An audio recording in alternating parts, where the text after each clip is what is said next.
Gibbons. I will be doing my PowerPoint presentation over death. Although many of us like to deny or accept the fact that every story has an ending, one day we will all face the inevitable, death. Death is a process, and there are different types of death.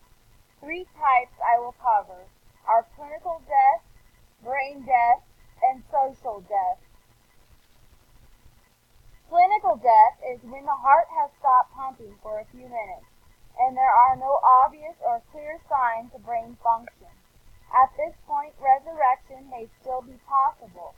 For example, when someone has a heart attack. Brain death is when no bodily functions occur independently.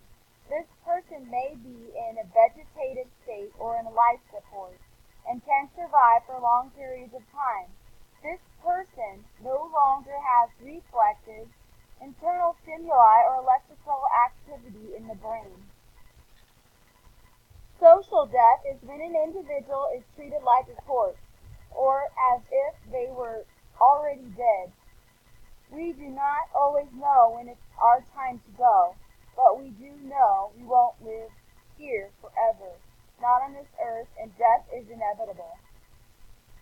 Death is a normal part of life. This topic should not be avoided. Families involved in patient care, the family and the patient, should be encouraged to talk openly about death and discuss their feelings. Emotional support of loved ones allows each family member to come to resolution of their relationship of the dying person.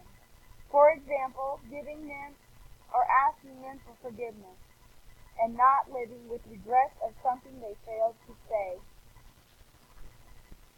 When it becomes clear that a loved one is not going to recover from the terminal illness, people tend to avoid the subject. Common reactions to the subject: guilt, confusion, depression, denial. All of these are normal. Death is not just physical, also emotional and spiritual. Express your love and say your goodbyes. You may even be led to help direct them and their thoughts and feelings towards an eternity relationship with the Lord, and let them know it's okay to let go.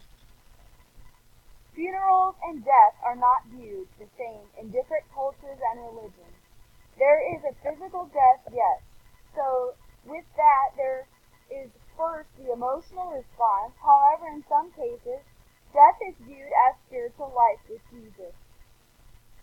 Colors and standard stages of grief: shock or numbness, feeling vague or feel like I'm losing my mind, yearning or awareness of loss.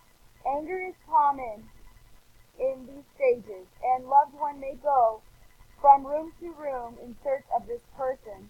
Disorganization and despair, or conservation withdrawal.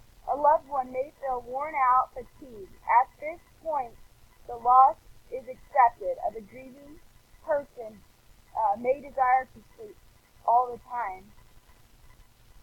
Recognition, healing, and renewal. The individual takes control. Hope emerges. Increased energy. Depression is reduced. If you are struggling with a dying loved one or death of a loved one, contact your local church or visit with therapists near you right away, or use group support in the phone number I will have on the screen.